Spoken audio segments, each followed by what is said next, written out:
from the COVID-19 pandemic, we're craving leadership. We're looking to our leaders to map out a vision and make decisions that will ensure a dynamic and prosperous future, not just for this great city, but for our state and the nation.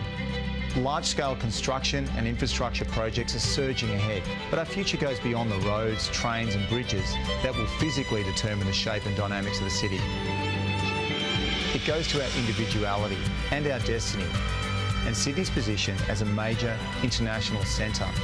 The numbers we now yearn for are not the daily tally of infections, but the indicators of a healthy outlook for our population and its prosperity. A return to international tourism, a bright education for our children, and strong training and employment opportunities across all industries. We've done a terrific job on this city over the last 20 years, and we've got all this wonderful infrastructure coming online.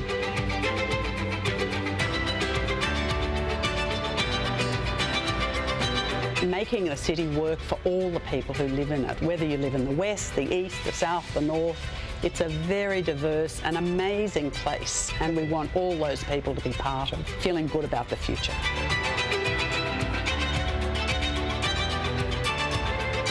When we think about the future of Sydney and its population, the leadership shown by Sydney and its women has been impressive.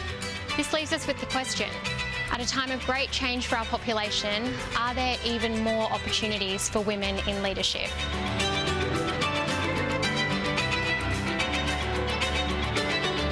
The Daily Telegraph has, for almost a decade, drawn on John Bradfield's vision for Sydney. Despite the challenges his city faced in the Great Depression, at a time of great upheaval and hardship for Sydney, he built a great arch and employed and united a divided city. Our Bradfield seeks to outline where we see Sydney heading, not just this year or in 2022, but in 2032 and beyond. Where are we taking our metropolis? Where are we equipping our children for the challenges coming? And what are the prospects for our children's children? These are just some of the many questions we are asking our leaders.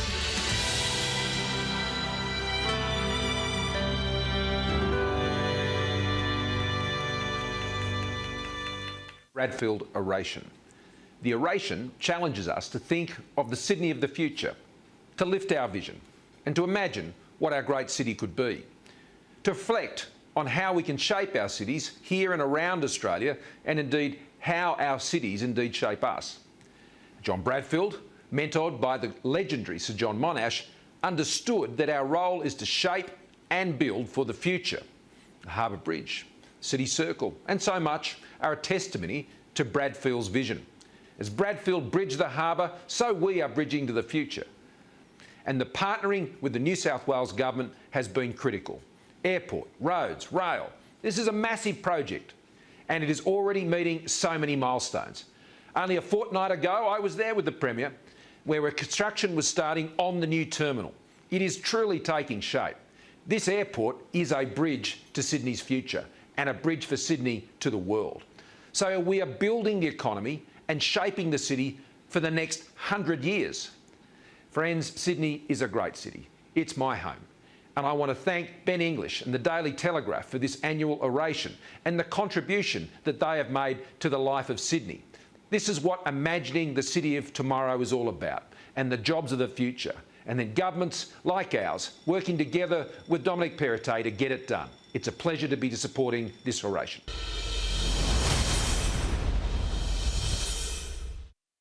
Ladies and gentlemen, I'm Ben English. I'm the editor of the Daily Telegraph and your host for today.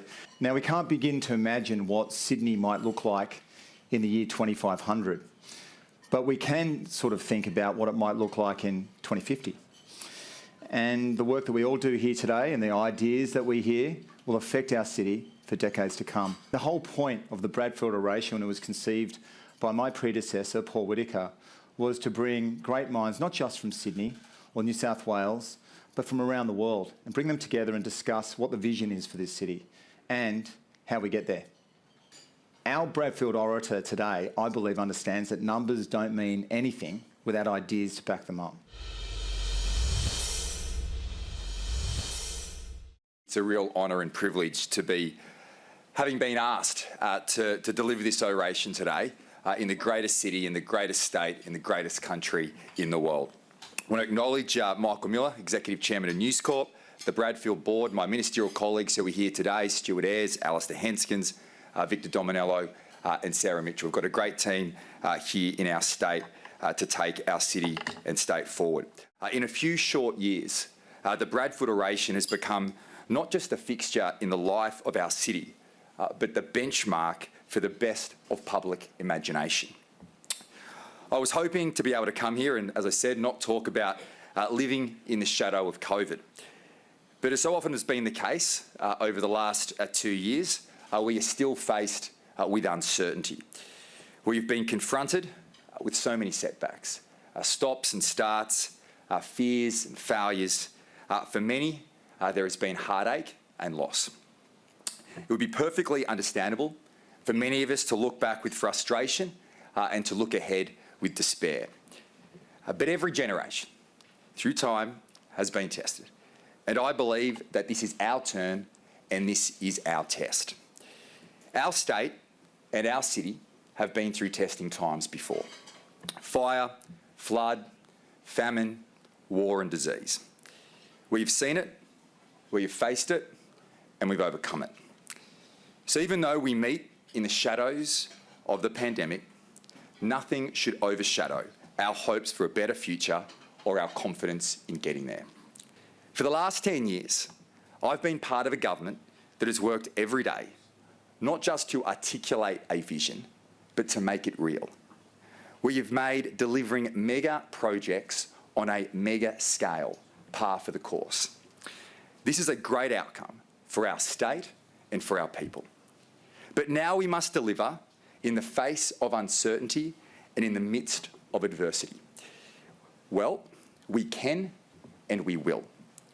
The Harbour Bridge was named the Iron Lung because of the thousands of jobs it provided during the Great Depression. In the same way, our infrastructure is the steel spine of our future state, creating thousands of jobs today and into the post-pandemic future. By connecting the north and south heads, Bradfield's bridge changed the very meaning of Sydney. Our big builds of metros and motorways will change it again. But I believe it's time we went beyond the hard infrastructure to now take stock and to take this once-in-a-generation opportunity to reimagine what Sydney can be. My vision for Sydney can be summed up in 3 words: livable, workable and beautiful. Our starting point is that we want everyone to be able to enjoy the world's best quality of life, no matter what your postcode is. So my government will focus on policies that will make that happen. Home ownership is at the top of the list. This is a generational issue, fast-reaching crisis point. If we want future generations to conserve our Australian way of life, we must enable them to claim their stake so that they have something of their own to conserve. As Treasurer, I view this problem through the lens of tax reform. As Premier, I will use every lever at my disposal, whether it's tax, planning, supply, working with the Commonwealth Government, and given how optimistic the Prime Minister was in his introduction earlier, that looks all well on track, to give more people across our state the opportunity to own their own home. A livable city must strengthen and support our family and community bonds because they are what keeps our society together. This is the kind of livability I want for our city. Sydney must also be workable. By that, I don't just mean easy to get around. I mean Sydney has to be a place where no matter where you live or what your circumstances are, you have access to a great job. For many decades, the Eastern Harbour City has been the workhorse of our workforce. In the past decade, Parramatta has emerged as a new productive powerhouse. And today we are building the industries of the future around the Bradfield Aerotropolis. Each of these centres must be a place where people at every single stage of their career can find fulfilling work to sustain them and their families. Sydney has many well-established sectors, but I want to build what's already here and increase our capacity to sustain jobs. That means nurturing the industries of the future. The final piece is beauty. The Roman scholar Varro wrote, "Divine nature gave the fields, human art built the cities." The truth is, in Sydney, we haven't always held up our end of that bargain. We've coasted on Sydney's natural charm and dined out on its stunning scenery. Now, clearly, it's not all bad. The bridge, the opera house, the stunning sandstones, the terraces and the brickwork, humble homes, heritage and history, all built with love. There is much beauty in many of Sydney's buildings, buildings that sing in harmony with nature. But the mistakes are real too, and don't we know it? One architectural aberration can have far-reaching consequences. As we plan, as we build, as we renew and revitalise, our goal should be to make every corner of our city beautiful. The great cities of the world, Paris, London, Rome, they inspire us with built beauty that stands the test of time. That should be our aspiration for Sydney too. So my vision, that is my vision, a livable, workable, beautiful city. And if we realise that vision, Sydney can be two things at once, fulfilling its dual destiny as a great global city and a great local city. Lastly, I want to touch on how our vision for our state is also evolving. The point is not to plan for what New South Wales is today, but for what New South Wales is tomorrow. And that's what John Bradfield did. And that's what we must do too. Now is the time to start thinking bigger again.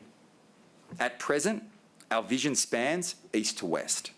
But there is Newcastle and the Central Coast to our north, and Wollongong to our south. These are cities already undergoing rapid change and revitalisation. They have been the industrial workhorses of the past, and they should continue on their trajectory to become future-focused precincts of tomorrow. Let me conclude by saying that I know the pandemic has not been easy for many people across our state, and that many challenges do lie ahead. But throughout history, the great cities of the world have responded to crises by going to the next level. And today, we are the beneficiaries. We sit here today as the beneficiaries of those who have come before us, who chose hope over fear, to build and not bow out. In Sydney, this is the proud legacy of John Bradfield. And this is the legacy that we here today inherit. As leaders in industry, in media, in culture, in politics, our choice must be the same too, to combat crisis with confidence and to build a better future for those who are yet to come. Thank you.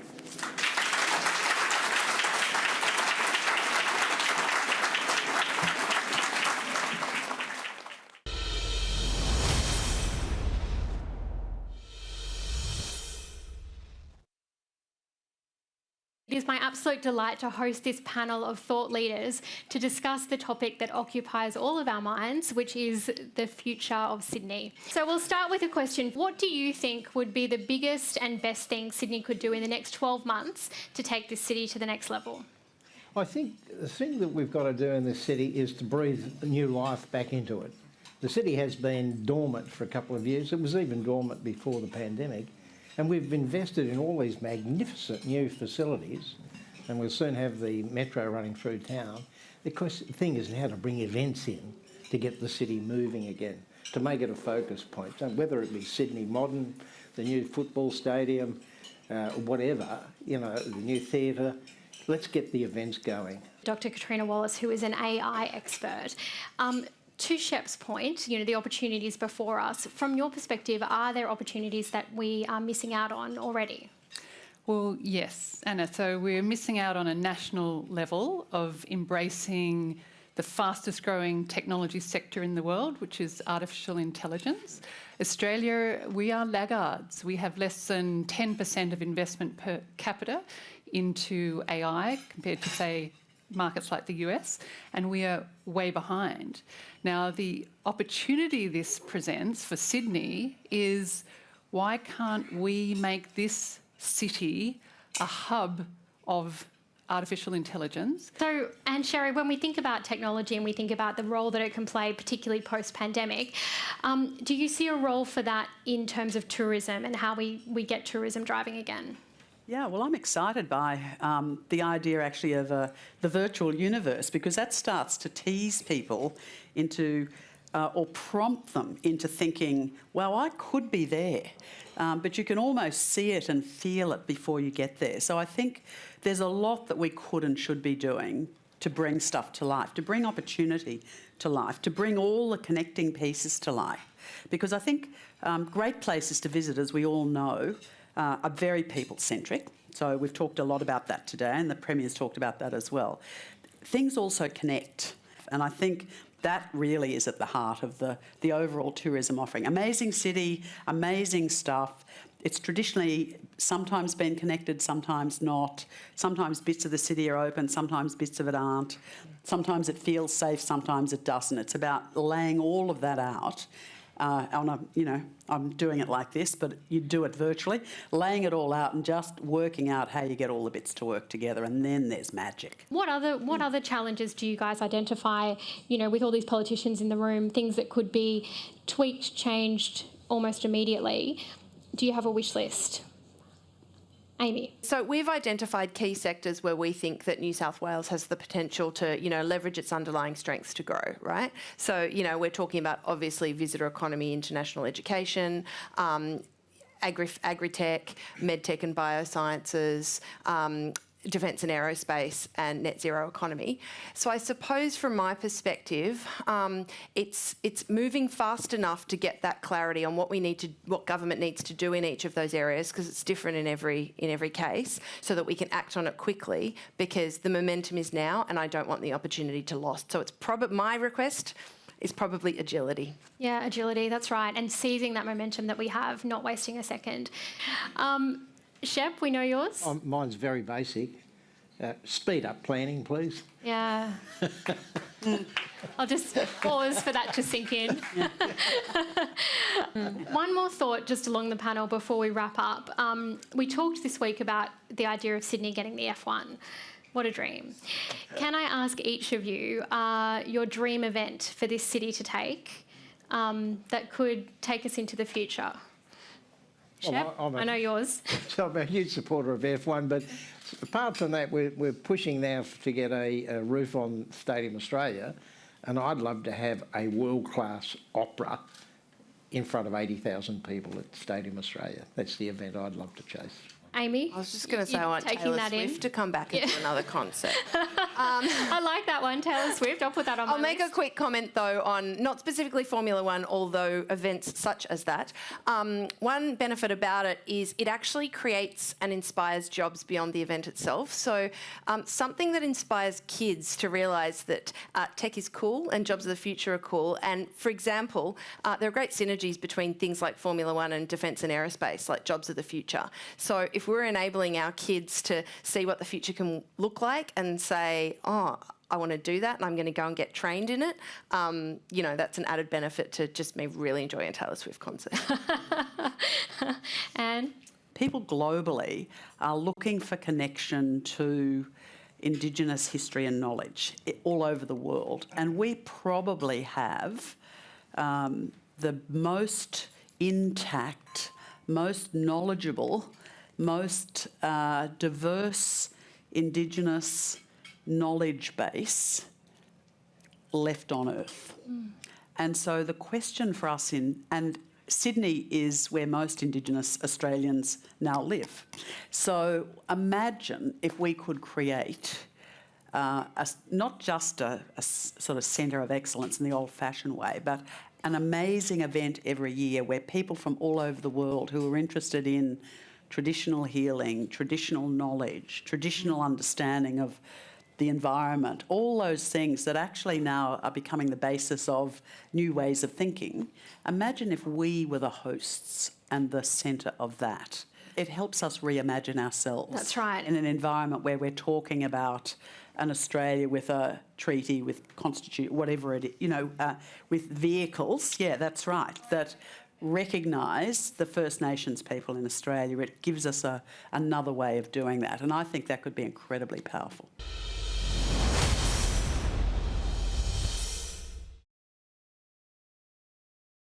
Please put your hands together for James Morrow and Stuart Ayres. You are, Stuart Ayres, as Ben said, the minister for lots of stuff. And a lot of that stuff is, I would say, the fun stuff, tourism, things like that. I wanted to kick this off here because we've had a big discussion about the nature of the built environment of Sydney. And we talked a bit about this metaphysical thing that may happen down the road, but people still live in the real world. I was struck, and I was actually speaking with Ben about this last night, in the story we had about these precincts, Chippendale, Redford, places like that that are going to be reinvigorated. All of these places have one thing in common. They're the old parts of town that we haven't knocked down. They have that character, they have that old city vibe that people go around the world to visit. As we keep building this city, how do we create the character to create the spaces that people actually want to put the phone away, put the Uber Eats away, come out, visit and be in, and also to attract tourists from around the world? So, James, I think fundamentally all of those portfolios are focused on people. The moment you forget about that, then you can't completely lose the purpose. But the built environment, which the Premier touched on, great cities of the world, they help tell our story. And whilst the city can continue to evolve, you're constantly reinventing cities. The great cities of the world always reinvent themselves. Sometimes buildings stay the same, sometimes they change. And I think places like what you've seen, or what we're doing in and around Central Train Station, the southern end of the city, it's kind of a little bit of the forgotten part of town. So let's reimagine that. We're also doing the same thing in Parramatta. Yep. Some of the most important, absolutely critical Indigenous and colonial locations exist in and around North Parramatta. We're going to repurpose all of those buildings and bring life back into them, removing all of the scars that were placed on them in the 1960s and 1970s. And I just love the fact that one of the oldest buildings we have anywhere in the country is now going to become the Western Sydney Startup Hub at Parramatta. But fundamentally, that's about bringing people together. So I think we have to keep reimagining the built environment, but the moment you forget everything has to be citizen-centric, that's when you start to lose it. What do you do then once we start to do these new things, how do we get the people from around the world? Because the pandemic is not going to last forever. We're going to get vaccinated. Pandemics just tend to run their own course. COVID will be a thing of the past. We're talking about 10, 20, 30 years from now. How do we sell Sydney then? How do we sell Sydney? What is the big point of difference that's going to get a tourist from Tokyo, from New Delhi, from London, from New York to say, this place is a big, big journey to get to. I want to come here. I want to experience this. I want what Sydney has to offer. Well, I think we're doing this right now in the way we're presenting the new marketing campaign for New South Wales. The fundamental thing we did with that campaign was we kind of stripped back away from the icons and we said there's this amazing cultural feeling that exists. It's almost subterranean, it's around the corner, it's underground, it's down the alleyway.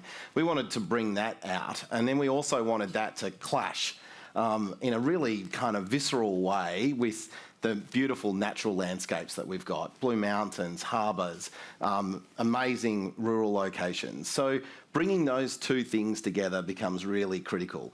There's been so much discussion about the built form here. We've rested on our laurels on some of the built form. We've got to get a little bit deeper. We've got to get under the skin. But there's another really critical element to this, and that is we've also got to provide people a job, a career. We've got to be a city that commercialises ideas, because it's the commercialisation of an idea that creates a business, that attracts talent, that then allows that person to leave that business and bring the next person in. And so unless you get back to this concept of commercialising these ideas, then you won't get that hub of activity that's coming here. The great cities of the world are beautiful places, but they're also the most important commercial centres in the world.